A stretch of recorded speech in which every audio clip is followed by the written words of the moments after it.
자, 교재는 746페이지 문제 20번입니다. 다음 중 적절한 것은 했는데요. 정답은 4번입니다. 자, 1번 보면 자, 교도소 계장이 교도관들에게 업무를 대강 지시했기 때문에 교도관들도 대충 일했다는 거죠. 대충이란 것은 직무유기죄가 되지를 않습니다. 의식적인 방임 포기가 있어야만 직무유기가 되는 것이지 대충 일을 했다, 깔짝깔짝 일을 했다라고 하는 것은 직무유기죄가 되지를 않습니다.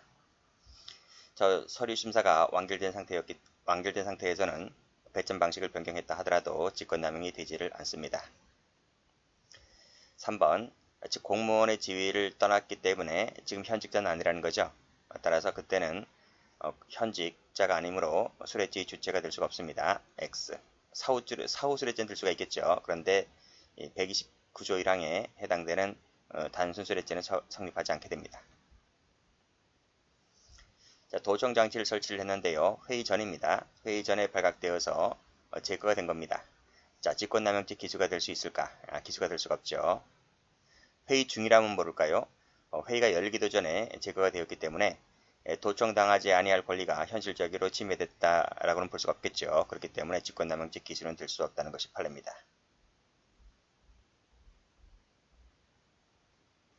자, 21번. 다음 중 옳지 않은 것은 했는데요. 정답은 2번입니다. 자, 1번. 경찰관이 방치된 오토바이가 있다는 신고를 받았습니다. 그러면 어떻게 됩니까? 습득물 처리 집중심에 따라서 오토바이를 처리해야 될 것 아니겠습니까? 그런데 오히려 오토바이 상사 운영자에게 연락해서 팔아먹었다는 얘기죠. 오토바이를 수거해 가도록 하고 대가를 받았으니까요. 이 대가를 받은 것은 뭐예요? 의식적인 방임 포기가 있다는 거죠. 그렇기 때문에 직무유기죄가 될 수 있다는 것이 판례입니다. 자, 2번. 자, 벌금 미납자, 지명수배되어 있던 자를 3차례나 만났음에도 불구하고 필요 조치를 취하지 않았다고 했을 때 당연히 직무유기죄가 성립하게 됩니다. X. 자, 3번. 법률상 사실상 장애가 없는데도 법정시한이 지나도록 집행을 유보하였다. 의식적인 방임 포기에 해당한다고 볼 수 있다는 게 아니고 없다고 했지 않습니까? 자, 그랬을 때는 직무유기죄가 성립하지 않게 됩니다. 자, 출입국 사무소에 인계하지도 않고 인적사항조차도 기재해주지 아니하였다면 의식적 방임 포기가 있는 것이겠죠. 그래서 직무유기죄가 된다는 것이 판례입니다.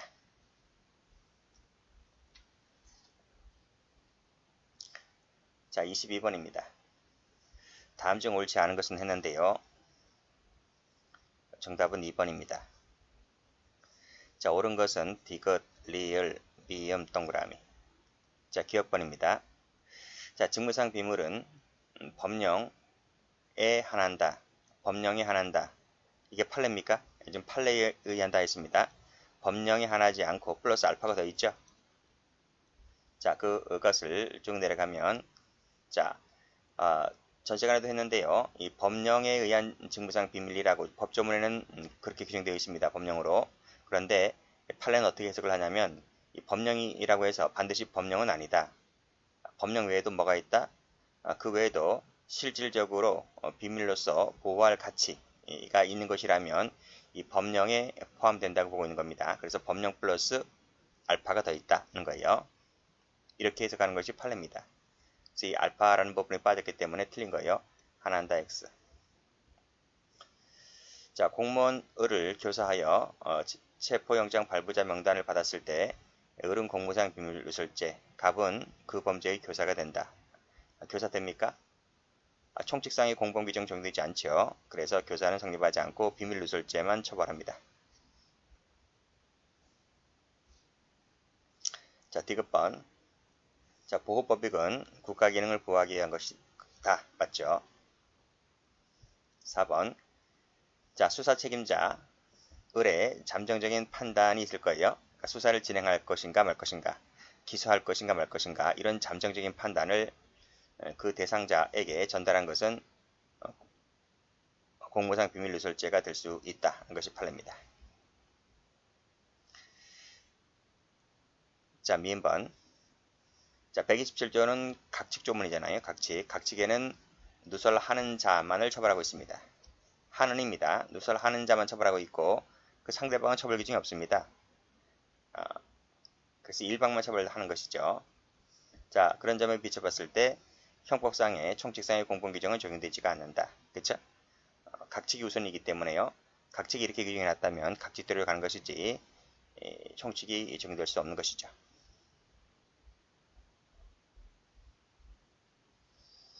자, 23번입니다. 다음 중 옳은 것은 모두 몇 개인가 했습니다. 정답은 1번. 자, 오타인가요? 오타네요. 뭐 세 번째니까요. 세 번째 거를 제가 동그라미 칠게요. 자, 기억입니다. 직무유기죄는 즉시범이다. 즉시범이다. 즉시범이 아니죠. 계속범입니다. 자, 틀렸고. 자, 2번. 자, 이것도 했죠. 업무를 수행함에 있어서 성실하게 직무를 수행하지 아니하였다. 그러니까 대충 이랬다는 거죠. 대충 포승줄을 묶었다는 겁니다. 자, 그래서 집단 도주 사고 발생했을 때 직무유기죄가 되지를 않는다고 했습니다. 묶었기 때문에요. 전혀 묶지 않았다면, 포승줄을 전혀 묶지 않았다면 직무유기가 되지만 포승줄은 묶었다는 겁니다. FM들 안 묶어서 그렇지. 그래도 묶었기 때문에 직무유기죄가 되지는 않는 거예요. 자, 세 차례 만나고도 그를 검거하지 않았다는 거죠. 그래서 필요한 조치를 취하지 아니하였다 했을 때 직무유기죄가 된다는 것이 판례입니다. 자, 직권남용죄는 뭐 일반적 직무권한 나와 있는데 일반적 직무권한은 반드시 이 강제력을 수반함을 요하지 않습니다. 반드시란 말이 틀린 거예요. X. 자, 다 됐죠? 약간의 오타가 있긴 한데 문제 푸는데 뭐 전혀 지장이 없습니다. 해설도 다 맞고요.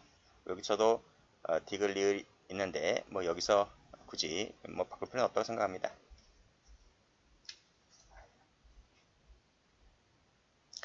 자, 24번입니다. 자, 간부 문제인데요. 옳지 않은 것은 냈습니다. 정답은 4번. 1번 가죠. 자, 인계하지도 않고 기재하지도 아니하였기 때문에 직무유기죄가 되죠. 자, 2번. 근무 명령을 받았는데 감기가 들었다. 그래서 집 포기하고 집에 돌아와 잤다는 거죠.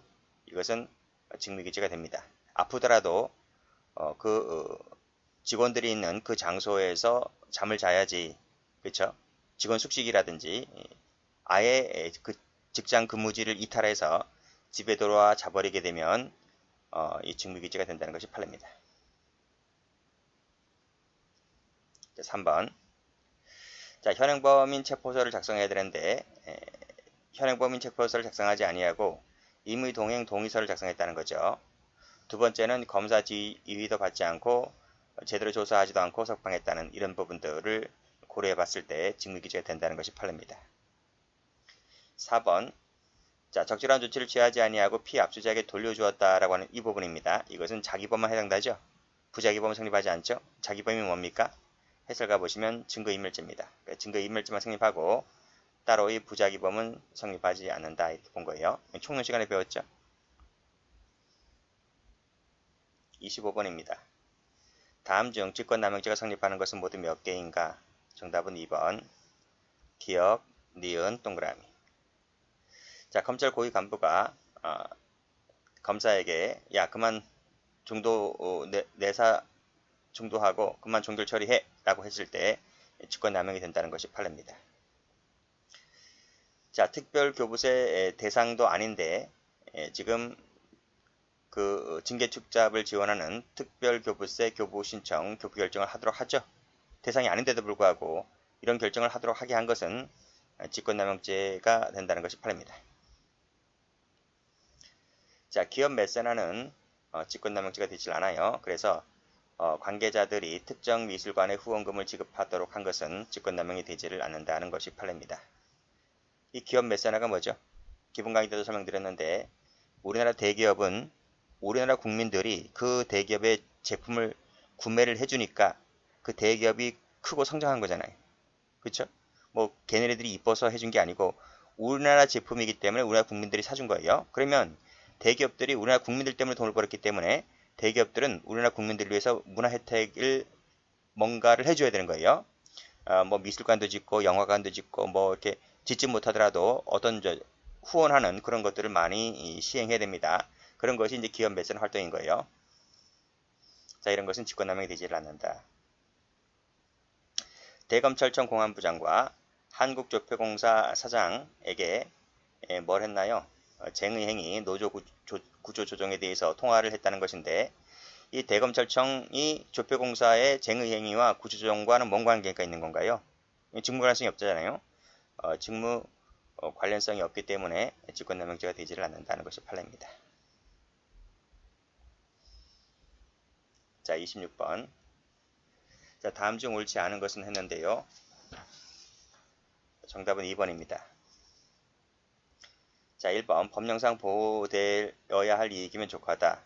공법상 사법상 묻지 않는다. 맞고. 2번. 이 방해한다는 것은 현실적으로 권리행사 방해라는 결과가 발생해야 됩니다. 그걸 발생해야지 이 주권남용이 되는 거예요.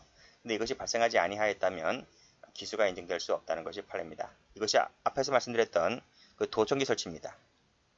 회의 시작 전에 도청기 설치한 그 판례 직권남용죄가 되지 않는다 그랬죠. 자, 의무란 법률상 의무를 말한다. 맞습니다. 일반적 직무권한 맞습니다. 자, 형식적 외형적으로 보아서 외형적으로는 직무 집행으로 보이지만 실질은 권한 외의 행위를 하는 것, 이것이 직권남용이다 라고 본 게 판례죠.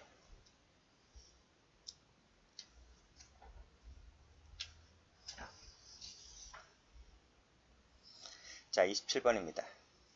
성립하는 것은 모두 몇 개인가? 4번입니다. 1번 전화로 도피하라 오히려 라고 했을 때 자기법만 되죠. 자기법만. 부자기법인 직무유기죄는 되지 않습니다. X. 자, 위배 사실을 숨기기 위하여 은폐 목적이죠. 은폐 목적. 여기도 은폐 목적이죠. 그랬을 때는 부자기법은 성립하지 않게 됩니다. 자, 경찰관이 인계하지도 않았다. 보고하지도 않았다. 인적사항조차도 기재하지 아니하였다. 그럼 한 게 뭐야? 아무것도 없죠. 직무유기죄가 된다는 것이 판례입니다. 28번. 다음 중 틀린 것은 했는데 정답은 4번입니다. 자, 1번 국가기능을 보호하기 위한 것이다. 이게 보호법익입니다. 맞고. 자, 외국 언론에 이미 보도된 바 있다는 거죠. 이미 보도된 바 있는 것은 국가기밀이 아닙니다. 그래서 누설했다 하더라도 기밀누설죄가 되지를 않는다는 것이 판례죠. 자, 비밀리라고 하는 것은 비밀로서의 보호할 가치가 인정될 때 비밀로 보는 거죠. 자, 수사를 진행하고 있는데 현재 어떤 자료를 확보했는지, 그리고 책임자가 어떤 의견을 갖고 있는지, 기소할까 말까, 그쵸? 이런 것들은 충분히 비밀에 해당됩니다. 이런 것들을 까발리면 비밀누설죄가 되는 겁니다. X. 자, 그렇지만 감찰조사 개시 시점, 소송 및 인정사항 이런 것들은 비밀이 아니라고 보는 거죠. 그래서 비밀로서의 가치가 없다. 맞습니다.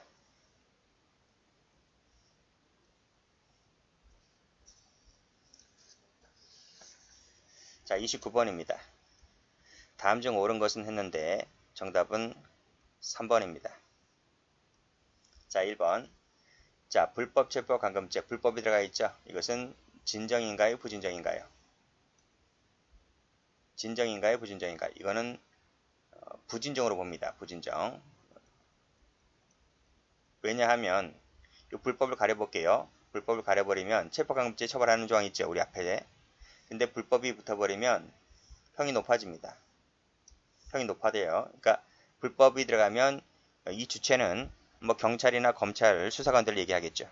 그렇기 때문에 이 불법이 붙어버리면 단순 체포감금죄보다 형이 높아집니다. 그래서 이것을 부진정 신분범이다 이렇게 부른다는 거죠. 이렇게 해석하는 것이 다수설이다는 거죠. 자, 본죄에 신분 없는 자가 가담했을 때 276조의 체포감금죄로 처벌된다.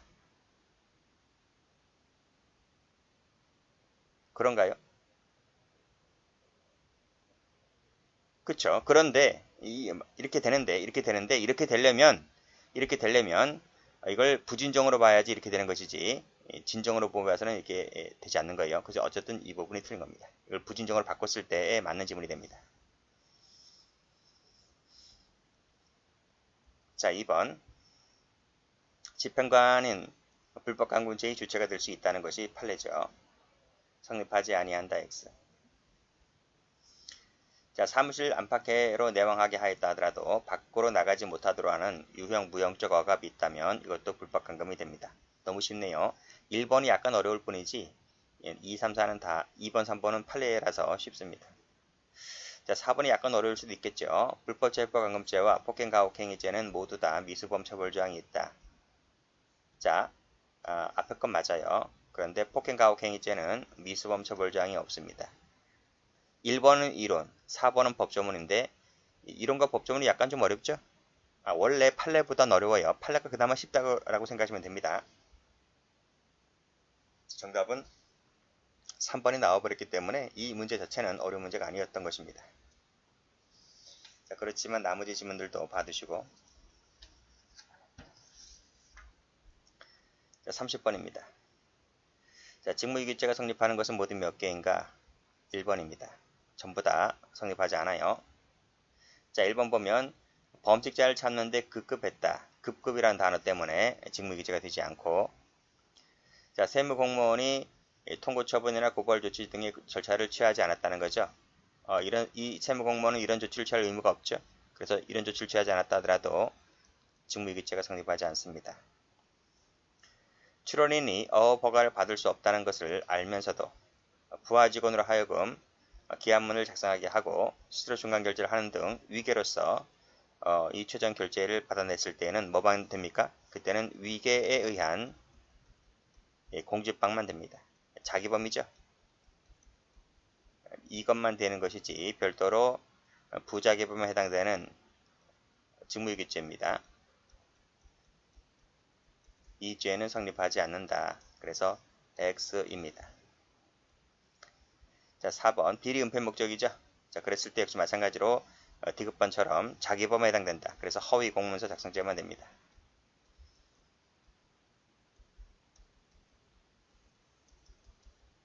부자기범은 따로 성립하지 않게 됩니다. 직무유기죄는 X가 되죠. 리을도 X. 정답이 1번 됩니다. 자, 마지막 문제입니다. 31번. 다음 중 틀린 것은 모두 몇 개인가 했네요. 정답은 3번. 자, 옳은 거 동그라미 치면 기역, 니은, 디귿, 미음.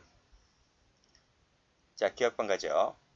자, 직권남용은 직권을 남용해서 의무 없는 일을 하게 하거나 권리행사를 방해했을 때 성립하는 범죄다. 맞죠? 법조문 얘기입니다. 직권남용이란 일반적 직무권한이고 실질적 구체적으로 위법부당한 행위를 했을 때를 말한다. 맞죠? 개인적 친분에 근거해서 단순히 지원을 권유했다거나 협조를 의뢰한 것만으로는 직권남용이라고 볼 수가 없다. 맞습니다. 의무란 법률상 의무를 말하지만 심리상 도덕성 의무는 이에 해당하지 않습니다. 그래서 다 맞는데 도덕적 의무는 해당된다, 해당하지 않습니다. 직권남용이란 형식적, 외형적으로 직무집행처럼 보이지만 실질은 뭐다? 실질은 권한 외의 행위를 하는 것을 말합니다. 자, 직권남용과 불법행위는 구별되죠. X. 자, 됐습니까? 됐어요. 여기까지 합니다.